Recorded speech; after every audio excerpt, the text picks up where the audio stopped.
여러분 안녕하십니까? 수요 잡담 시작하겠습니다. 구약 성서의 하나님은 어떤 분인가 라는 제목으로 진행하고 있습니다. 제 책 하나님 몸 보기 만지기 느끼기 이 책을 읽어가면서 설명하고 있는데, 오늘은 지난주에 이어서 언약궤, 야훼의 궤 혹은 언약궤, 증거궤라고 부르는 그 궤에 대한 얘기를 계속해 보겠습니다. 지난주에는 이 이스라엘 사람들이 이 궤를 가지고 블레셋과 전쟁이 벌어지는 전장터에 가지고 나갔다가 승리하기는커녕 대패당하고 또 이 궤를 블레셋 사람들한테 빼앗겼다는 얘기를 했었죠. 근데 거기서 끝나는 게 아니라 블레셋 사람들이 전리품처럼 이 언약궤를 가져다가 자기들이 모시는 섬기는 신의 신상 옆에다 신전에다 갖다 놨는데 그 신상이 넘어지고 뭐 종기가 나고 이런 아주 악재가 계속 이어지니까 그 언약궤를 다시 이스라엘로 돌려보냈다는 얘기까지 했습니다.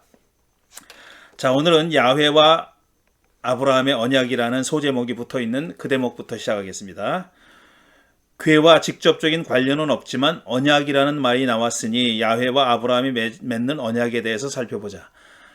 이 언약궤가 혹은 궤가 야훼 신의 현존을 상징하는 그런 역할을 한다고 얘기했죠.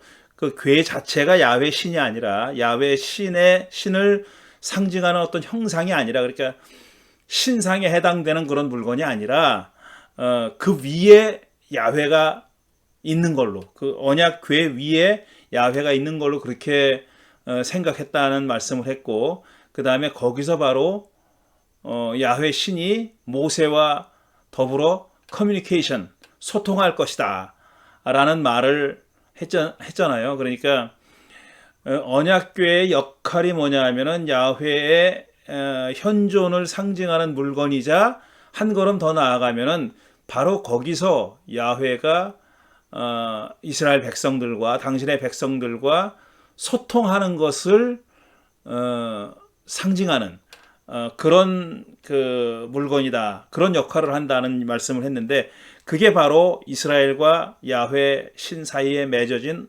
언약 관계의 가장 기본적인 그 내용이죠. 야훼 신과 이스라엘이 언약을 맺었다는 얘기는 가장 그 언약 관계가 내포하고 있는 가장 중요한 의미는 뭐냐면 소통 가능성입니다.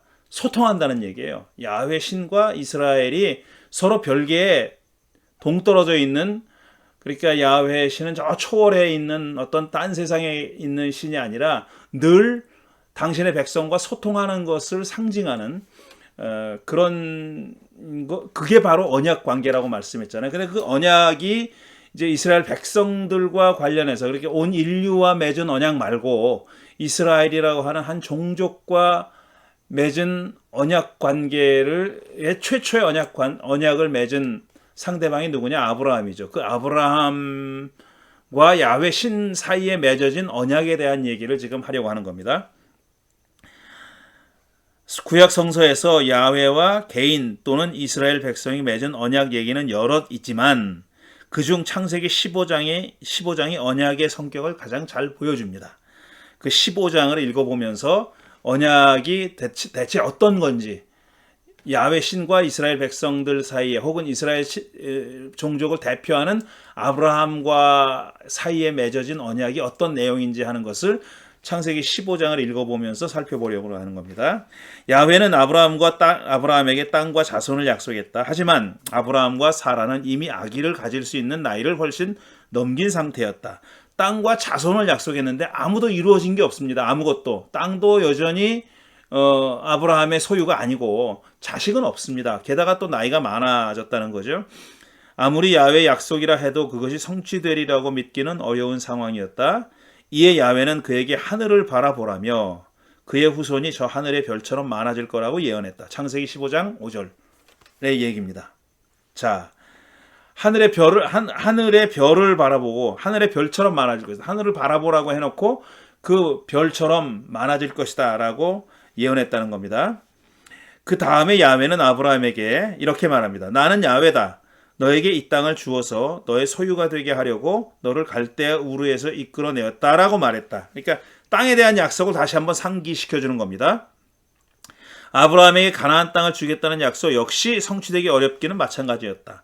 이미 여러 족속들이 자리 잡고 사는 땅을 어떻게 그가 소유할 수 있겠는가? 후발주자 아니에요? 나중에 온 사람이잖아. 이미 그 땅은 비어있는 땅이 아니라 여러 종족들이 땅을 차지하고 살고 있었다는 거예요. 근데 그 땅이 어떻게 아브라함의 소유가 되겠냐 하는 거죠.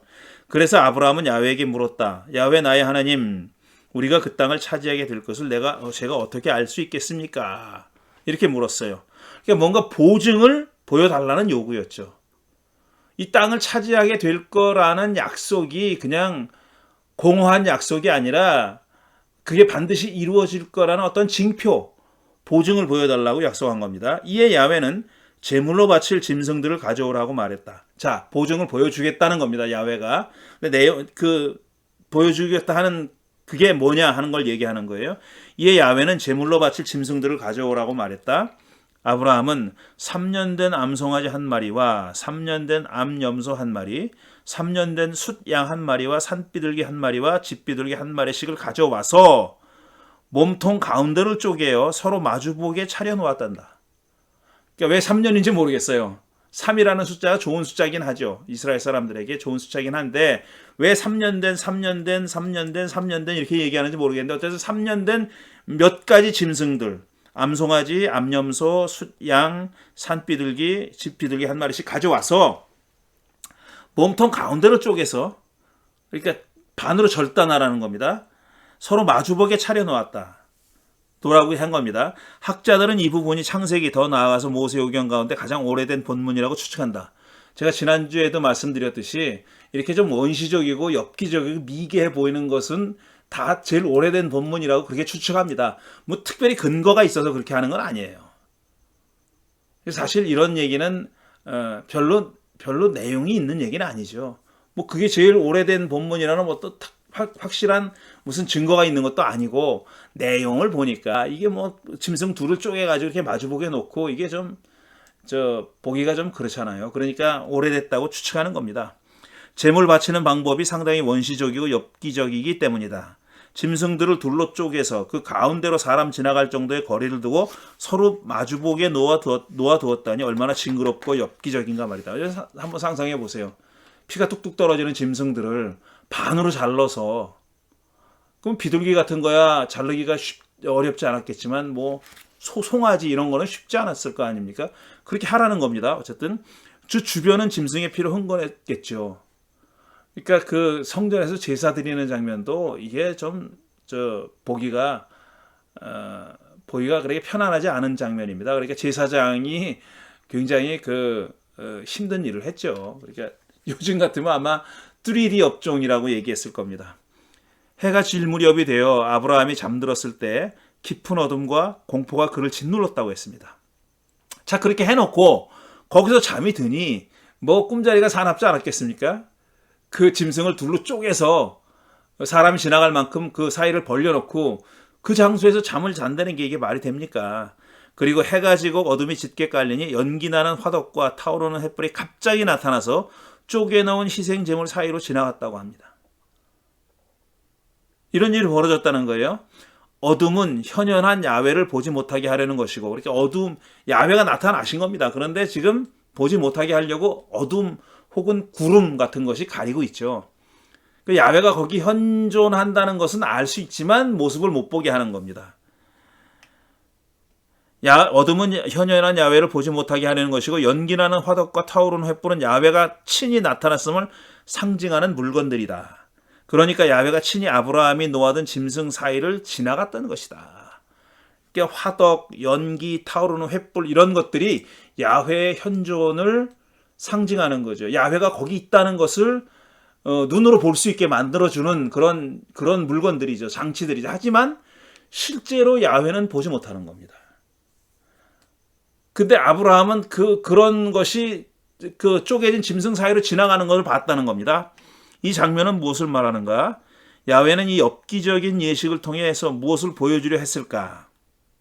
이 질문입니다. 이 예식은 약속에 대한 일종의 보증을 보여달라는 아브라함 요청에 대한 야훼의 응답으로 이루어졌다. 자, 뭔가 눈으로 볼 수 있는 그 약속을 땅과 후손에 대한 야훼 하나님의 약속을 믿을 수 있게 뭔가 징표를 보여달라 그런 거 아니에요. 그래서 야훼가 명령한 게 짐승을 쪼개놓고 이렇게 벌려놓으라 하는 겁니다. 그리고 그 사이를 지나간 겁니다. 야훼가. 이제 그것이 야훼가 한 약속을 반드시 이루겠다는 징표라는 거예요. 징표라는 거예요. 이때 짐승을 둘로 쪼개어 가운데 그 사람이 지나갈 정도의 공간을 확보하고 서로 마주보게 놓은 것은 언약 당사자 중 어느 편이라도 언약을 어길 때에는 쪼개진 짐승처럼 그런 신세가 될 것임을 보여주기 위한 것이다. 만약에 둘 중에 양편 어느 쪽이라도, 그러니까 아브라함이나 야훼 양편 어느 쪽이라도 이 언약을 어길 시에는 이 짐승의 신세가 될 거다. 이렇게 쪼개질 거다. 파멸당할 거다. 파괴될 거다. 이걸 보여주는 거라는 거예요.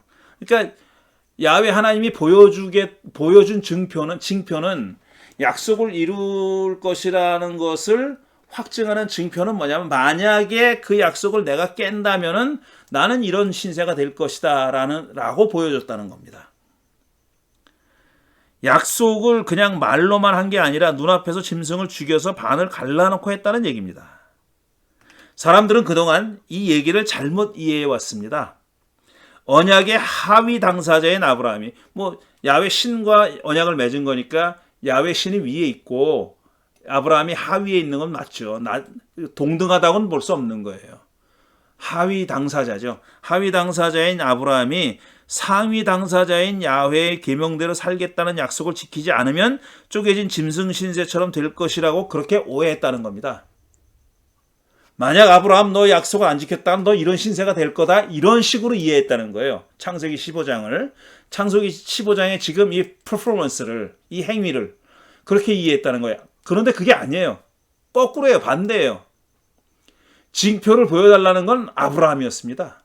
그리고 징표로 보여준 이런 행위를 주관한 건 야훼 하나님이에요. 그러니까 만약에 야훼가 약속을 안 지킨다면은 야훼가 이런 신세가 될 거라는 얘기입니다. 그러니까 이게 믿어지지 않지만 내용상, 논리상 그런 거예요. 지금 야훼 신이 아브라함더러 너 약속을 지키겠다고, 내가 그걸 어떻게 믿냐? 너 징표를 보여줘. 그러면 아브라함이 알았습니다. 짐승을 갖다 놓고 반으로 갈르십시오. 이렇게 한 게 아니에요. 그 반대예요. 징표를 요구한 쪽은 아브라함이고, 그 징표로서 짐승을 둘로 갈라놓고 그 사이로 지나간 분은 야훼예요. 그러니까 야훼가 약속을 안 지키면 이 꼴이 된다고 그렇게 말씀한 겁니다. 그걸 보증이라고 보여주신 겁니다. 이런 식으로 생각하는 것은 예식이 누가 누구에게 요청한 보증에 대한 응답이었는지 망각한 데서 오는 오해다. 그렇습니다. 제가 드린 말씀이 그거죠. 이 예식은 아브라함의 보증 요구에 대한 야훼의 대답입니다. 따라서 약속을 어겼을 때 짐승꼴이 되는 쪽은 야훼입니다. 그걸 보증이라고 보여주신 겁니다. 보증으로 보여주신 거예요. 보증이 필요한 것은 아브라함의 신실함이 아니라 야훼의 신실함입니다.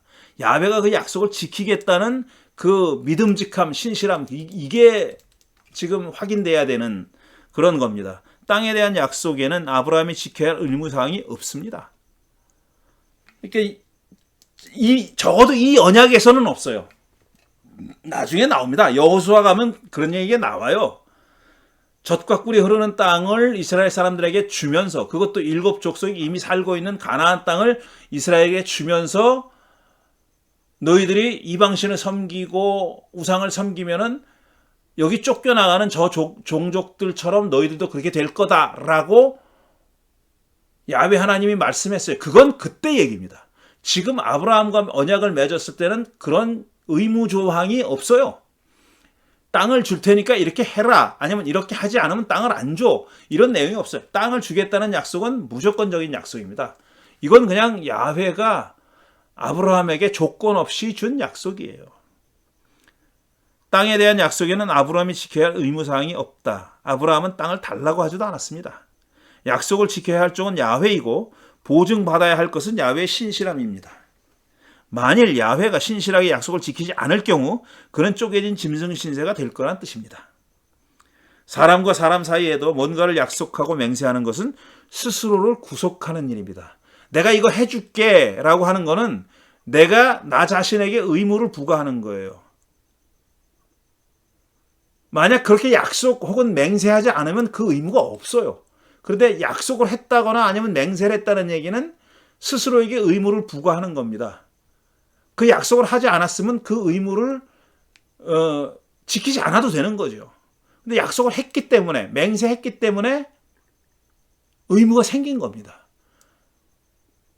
지금 이 아브라함과 맺은 언약에서도 똑같은 룰이 적용되는 거예요.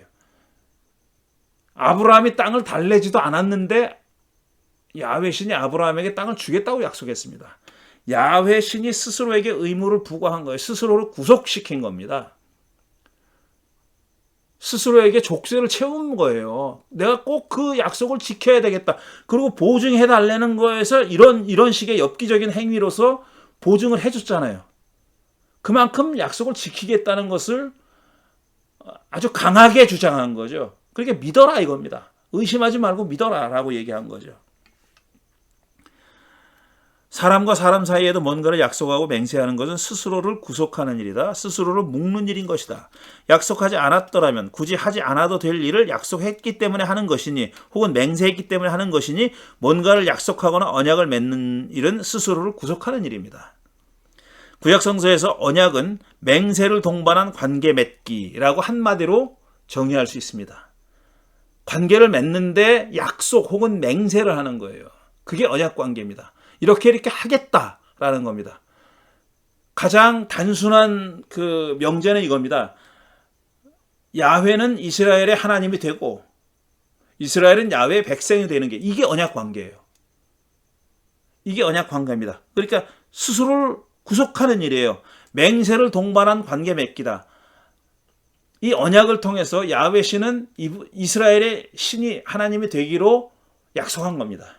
그러니 이스라엘도 하나님의 야훼의 백성이 되기로 약속하라는 겁니다. 그 계명은 뭐냐면은 그 약속의 내용은 뭐냐면은 계명을 지키는 거예요. 그게 언약을 유지하는 겁니다. 언약을 유지하는 어떤 그 조건, 그거는 계명을 지키는 거예요. 그리고 야훼 쪽에서는 이스라엘 하나님이 되어 주는 거예요. 그게 언약 맹세를 동반한 관계 맺기로서의 언약입니다. 야훼와 노아가, 야훼와 아브라함이, 모세를 중재자로 해서 야훼와 이스라엘이, 야훼와 다윗이, 그리고 신약 성서에 와서는 야훼와 새 이스라엘인 교회가 언약을 맺었다는 말은 당사자 중 어느 한쪽만이 아니라 양쪽 모두가 그 관계에 자신을 묶어서 스스로를 구속했다는 뜻입니다. 사람 편에만 그런 구속이 가해지는 게 아니라 하나님 편에도 그런 구속이 가해진다는 얘기죠. 창세기 15장은 그게 설령 야훼일지라도 언약을 깨뜨린다면 쪼개진 짐승 신세가 될 것임을 보여주는 그런 얘기입니다. 흔히 하느님 하면 사람들은 무엇을 떠올립니까? 힘, 권능, 무한한 지식, 전지전능, 무소부재, 주권 다 맞습니다. 하나님은 이 모든 것을 소유한 존재로 여겨지죠. 그렇게 믿어지죠. 하지만 이 모든 것을 가능하게 하는 것은 뭐냐면은 하나님의 절대 자유입니다. 하나님은 그 무엇에도 구속받지 않는 절대 자유한 분이다라는 거죠. 어떤 의무도 없고 모든 일을 주권적으로 행하시는 분이 하나님이잖아요. 절대 자유입니다. 야훼가 절대 자유하지 않으면 힘도 권능도 지식도 다 소용없습니다. 그 힘도 권능도 지식도 무언가에 속박되어 있다면은 그게 무슨 전능이냐 이거죠. 그게 무슨 전지냐는 거죠. 전지 전능이 의미가 없는 거예요. 기본적으로 야훼는 절대 자유하신 분이기 때문에 전지 전능 힘 권능 뭐 이런 것들이 다 의미가 있는 것입니다. 야훼가 어딘가에 매여 있고 누군가에 예속되어 있다면 힘도 지식도 자유롭게 쓸 수 없을 터이니 말이다. 그게 무슨 하나님인가? 하나님 아니죠. 그래서 무엇에도 거리끼지 않고 누구에게도 속박되지 않는 절대 자유한 존재가 하나님이라고 여기는 것입니다. 그런데 구약 성서는 이렇게 절대 자유한 야훼가 언약 관계에 스스로를 묶었다고 얘기합니다. 아브라함과 또 이스라엘 백성들과 언약 관계에 들어감으로써 스스로를 구속한 거, 제한한 거예요. 스스로를 제한한 거예요. 이스라엘 하나님이 되어주기로 자신을 속박한 거예요. 일정한 제한을 가한 거다. 이런 얘기입니다. 그러니까 절대 자유를 포기했다는 거예요. 하나님 하면, 신 하면, 절대자 하면 우리가 떠올릴 수 있는 그 절대 자유를 일정 정도 포기하고 언약 관계에 들어갔다는 얘기입니다.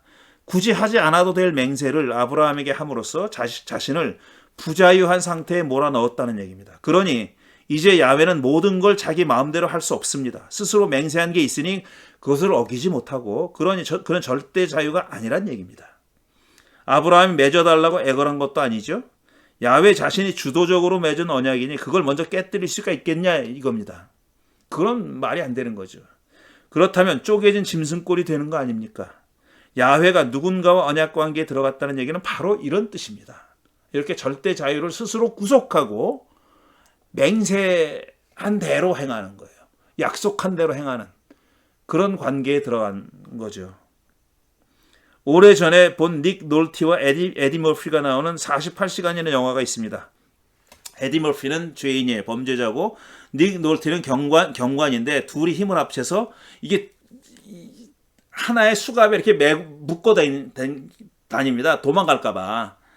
그런데 이제 서로 구속돼 있는 상태죠. 그런데 어쩌 하다 보니까 이제 더 큰 범죄자를 둘이 잡는다는 얘기입니다. 이 둘은 하나의 수갑을 차고 있었는데 한 사람은 오른손에, 다른 사람은 왼손에 수갑을 같이 차고 다녔다. 야훼가 아브라함과 언약 관계에 들어가는 것은 둘이 한 수갑을 차는 것과 비슷하지 않나 싶다. 저는 그렇게 비유할 수 있다고 봅니다. 야훼는 자기의 맹세가 믿을만하다는 사실을 보여주려고 쪼갠 짐승 가운데를 걸어가셨다. 이래도 못 믿겠니? 하고 말하듯이 그렇게 하신 겁니다. 물론 언약 관계에 야훼가 묶였다는 생각에는 위험한 구석이 있습니다. 위험한 구석이 있어요. 사람이 야훼를 마음대로 휘두를 수 있는 가능성이 있으니까. 스스로 구속하셨잖아요. 그러니까 팔이 묶여 있잖아요. 그러니까 자기가 이끌고 갈 수도 있는 거죠. 손이 묶여 있으니 한 편이 흔들면 다른 편도 흔들릴 수밖에 없다. 야훼와 언약 관계에 놓인 사람에게도 물론 요구되는 게 있고 맹세해야 할 게 있다. 그걸 지키느냐 어기느냐는 사람의 양심과 믿음에 달려있다. 야훼는 상대방에게 그걸 기대하고 요구한다. 어기면 쪼개진 짐승 신세가 되기로 작정하는 야훼에게는 그럴 자격이 충분히 있습니다. 이렇듯 소통은 쌍방의 자유를 전제로 하고 언약은 쌍방의 결속을 전제로 하는 것입니다. 따라서 야훼와 이스라엘이 서로 소통하면서 언약 관계에 놓여 있다는 말은 둘이 자유와 결속으로 맺어져 있음을 의미합니다.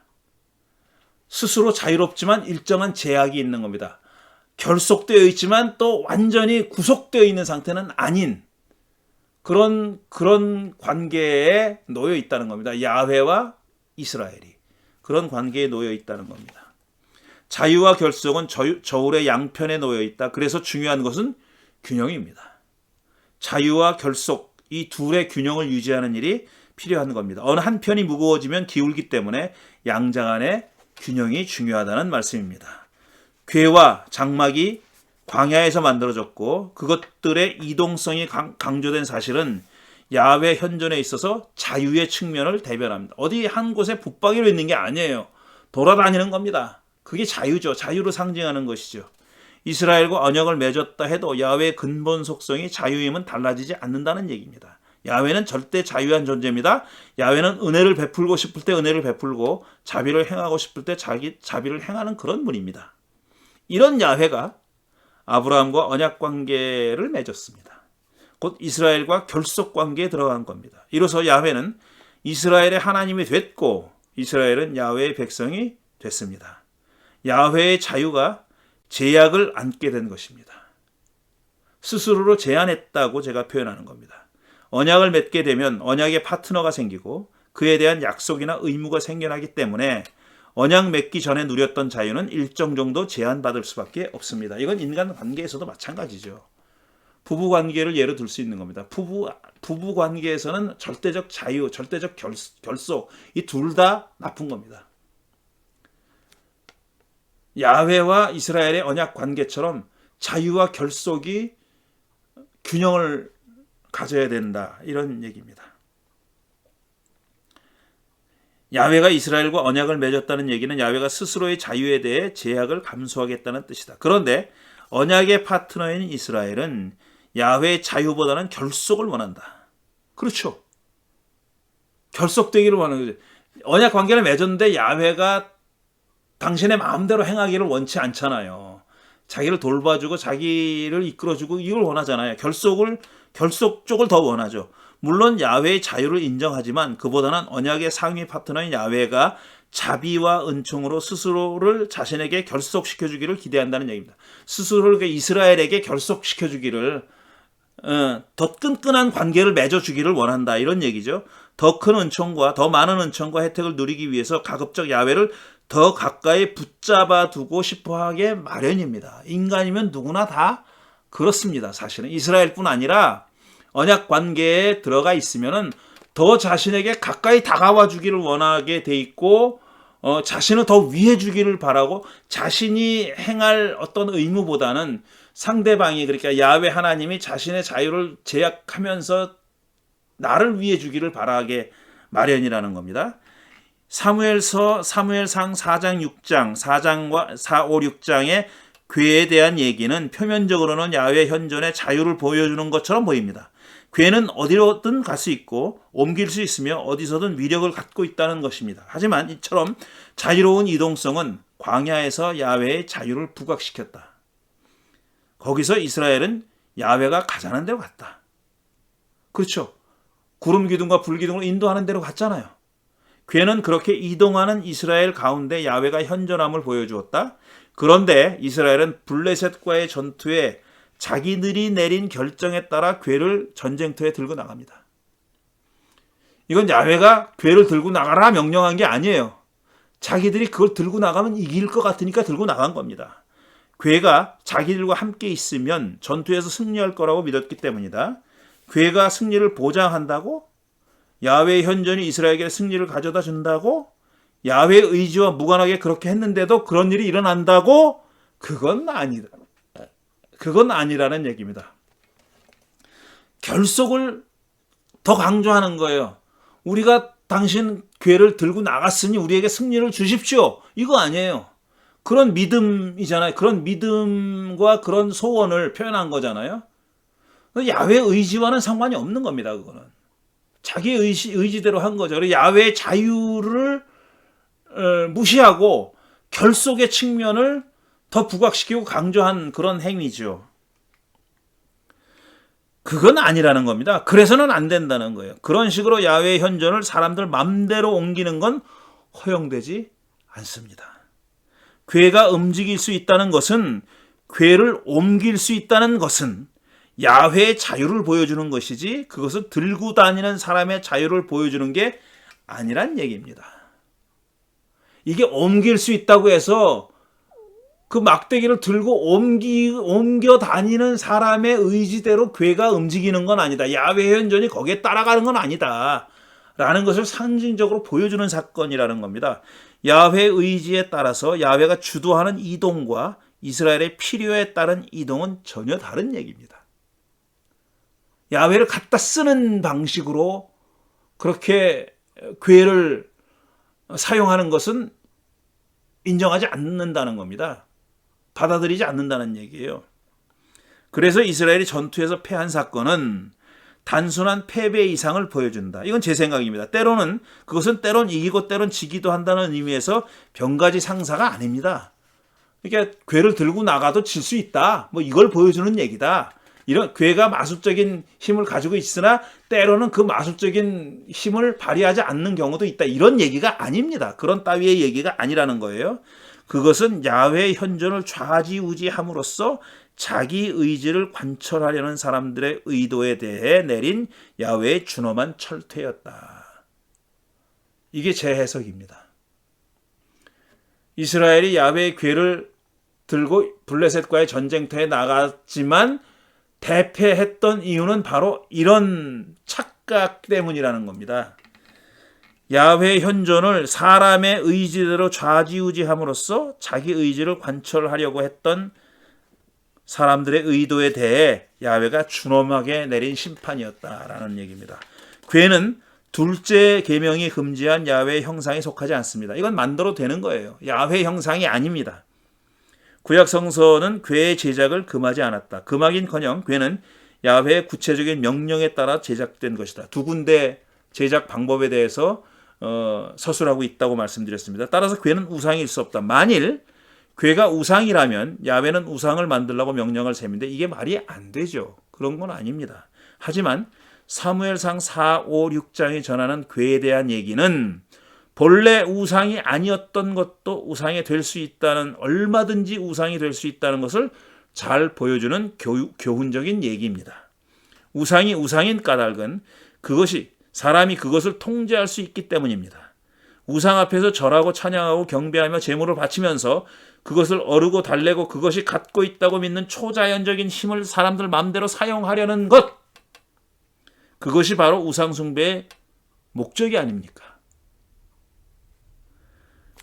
우상 앞에서 절하고 찬양하고 경배하며 제물을 바치면서 그것을 어르고 달래고, 한마디로 아양을 떨어서 그것이 갖고 있다고 믿는 초자연적인 힘을 사람들 마음대로, 사람들의 이익에, 그 경배하는 사람의 이익에 맞춰서 사용하려는 것, 사용하고 싶은 욕망, 그것이 바로 우상 숭배라는 겁니다. 이런 의미에서 블레셋과의 전투에 이스라엘이 들고 나갔던 괴는 한치도 모자라지 않은 우상, 바로 그것이었다. 이게 제 해석입니다. 블레셋과의 전투는 이스라엘의 패배로 끝났다. 하지만 무의식적으로 야훼의 자유를 제한하고 야훼를 자기들에게 묶어놓으려는 이스라엘의 시도는 끝나지 않았다. 끝나긴커녕 이제 본격적으로 시작됐다고 봐야 한다. 그 이후에 이스라엘의 역사는 이런 측면이 분명히 드러난다 이겁니다. 우상 숭배의 역사라고도 볼 수 있다. 야훼의 현존이 보장하는 혜택을 영구히 소유하고 무조건적인 것으로 만들려는 시도는 괴를 예루살렘에 가져다가 거기 영구히 두려고 했던 다윗에게서 절정을 이루었습니다. 이제 붙박이로 놓고 싶은 거예요. 거기다 그냥 놓고 싶은 거예요. 성전에다가. 더 이상 이동성을, 그러니까 이동성이 상징하는 야훼의 자유를 사람이 구속하려고 했던 겁니다. 그걸 상징적으로 보여주는 행위가 성전이고 지성소고 거기 놓여 있었던 괴다 이겁니다. 본래는 그게 우상이 아니었지만 우상으로 만들어버린 그런 역사다 이 얘기입니다. 이에 대해서는 성전에 관한 장에서 자세히 살펴보기로 하고, 그렇지만 다음 장에서는 광야 시대의 산물로서, 이 괴처럼 광야 시대에 제작된 광야 시대의 산물로서 야훼의 현존을 표현하는 또 다른 기구였던 장막에 대해서 알아보도록 하겠습니다. 자, 이로써 야훼의 괴에 대한 얘기를 마치겠습니다. 요약하면 야훼의 괴라는 것은 사실 그 야훼의 현존의 상징입니다. 그렇지만 야훼는 보이지 않는 분이에요. 보이지 않는 분이 아니라 볼 수 없는 분이에요. 제가 인용한 성경 구절에서도 봤듯이 그 괴 위에 야훼가 현존한다고 믿었어요. 거기서 모세를 만날 것이다. 내가 너를 만날 것이다 그랬고, 거기서 소통할 것이다 그랬고, 계명을 줄 거다 그랬어요. 그러니까 분명히 그 텍스트를 쓴 사람은 거기 야훼가 현존하고 있다고 생각했던 겁니다. 그 어떤 상징이 아니에요. 볼 수는 없지만 보이는 어떤 분으로 거기 계셨던 겁니다. 그게 괴입니다. 그런데 그 괴가 바로 아브라함과 맺은 언약과 관련돼 있고, 그 언약은 야훼 편에서 언약을 깨뜨렸을 경우에 야훼가 당할 고통스러운 징벌에 대한 약속입니다. 이스라엘이 깨뜨렸을 때 이스라엘이 어떤 벌을 받을까가 아니라 야훼가 그 언약을 깨뜨렸을 때 그런 일을 겪게 된다. 짐승 2개를 쪼개 놓은 것처럼 그런 처지가 된다는 얘기입니다. 물론 이스라엘이 언약을 어겼을 때도 응분의 징벌을 받죠. 근데 창세기 15장에 표현되어 있는 얘기는 야훼가 언약을 어겼을 때 그렇게 된다는 겁니다. 그러니까 그 정도로 탄탄한 보증을 준 거예요. 절대로 내가 언약을 어기지 않을 거다 라는 보증을 준 겁니다.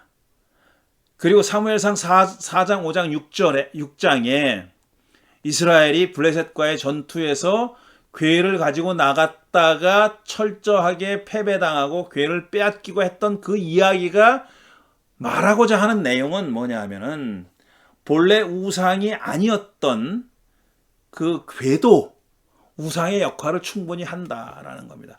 야훼의 그 절대 자유와 결속의 균형인데 그 균형을 깨고 결속편을 과도하게 강조하면서 야훼를 내 편으로 만들고, 그러니까 내 의지대로 조정하려고 하는,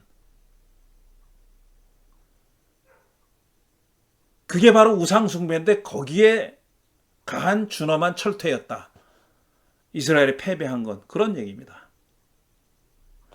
물론 야훼도 언약관계의 상대방 파트너인 이스라엘의 자유를 존중합니다.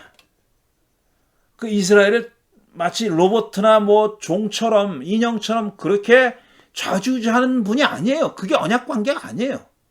우리가 그걸 착각하는데 야훼에 대한 무조건 순종, 뭐 복종 그것만 얘기하는데 언약관계는 그런 게 아닙니다. 언약관계는 주종관계가 아니에요.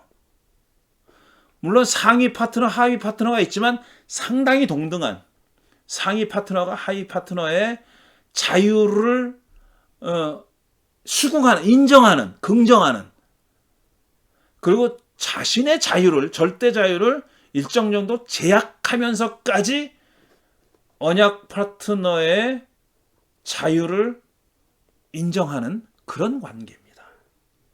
우리가 자꾸 일방적인 순종, 어겼을 때 징벌, 불순종했을 때 징벌, 이런 것만 강조하는데 그게 아닙니다. 밑바닥에 깔려있는 가장 기본적인 전제는 뭐냐면 양자가 서로 자유와 속박을, 구속을 적절하게 균형 맞추는 그 관계. 물론 역사의 과정을 보면은 그 균형이 어긋나가지고 흐트러진 경우들이 있습니다. 그런데 이상적인 것은 기가 막히게 이 담장 한가운데를 양쪽으로 떨어지지 않고 좌우로 치우치지 않고 그게 걸어가는 그런 균형을 이상적인 것으로 보고 있습니다.